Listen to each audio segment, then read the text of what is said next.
పూరా local. Welcome to పూరా local. అప్పట్లో ఈ వ్యక్తి 2 చక్రాల సైకిల్ పై ఉంగరాలు తాయెత్తులు అమ్ముకునేవాడు. కానీ ఇప్పుడు పెద్ద పెద్ద కార్లలో తిరుగుతూ కోటీశ్వరుడయ్యాడు. అలా అని ఆయనకు లాటరీ, లంకె బిందెలు లాంటివి దొరకలేదు. చెమటోడ్చి కష్టపడనూ లేదు. ఇంతకీ ఆ వ్యక్తి ఎవరు? ఇతనికి ఇంత ఆస్తి ఎలా వచ్చిందో తెలుసుకుందాం. చట్టవిరుద్ధంగా మత మార్పిడులకు పాల్పడుతున్న ఓ ముఠాను ఉత్తరప్రదేశ్ పోలీసులు అదుపులోకి తీసుకున్న విషయం ఇటీవల తరచూ వార్తల్లో చూస్తూనే ఉన్నాం.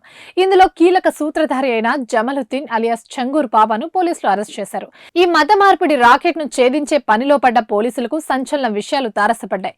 ఒకప్పుడు సైకిల్ పై తిరుగుతూ తాయెత్తులు, దారాలు, ఉంగరాలు అమ్మిన వ్యక్తికి ఇప్పుడు ఏకంగా 40 బ్యాంక్ అకౌంట్లున్నాయి.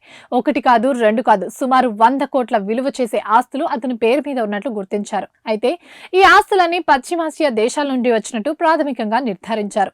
ఉత్తరప్రదేశ్ లోని బలరాంపూర్ లో మత మార్పిడి గుట్టును ఛేదించిన పోలీసులు చెంగూర్ బాబాతో పాటు అతని టీం ని అదుపులోకి తీసుకున్నారు.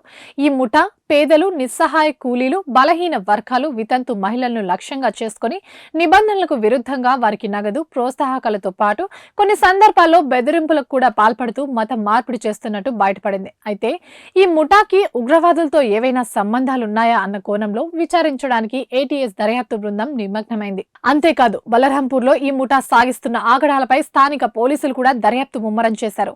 ఈ 3 విభాగాలతో పాటు ఈడీ కూడా రంగంలోకి దిగి అసలు చెంగూర్ బాబా ఎవరు, అతనికి డబ్బులు ఎవరిస్తున్నారు, ఎందుకు ఇస్తున్నారు అన్న విషయాలను ఆరా తీసే పనిలో పడింది.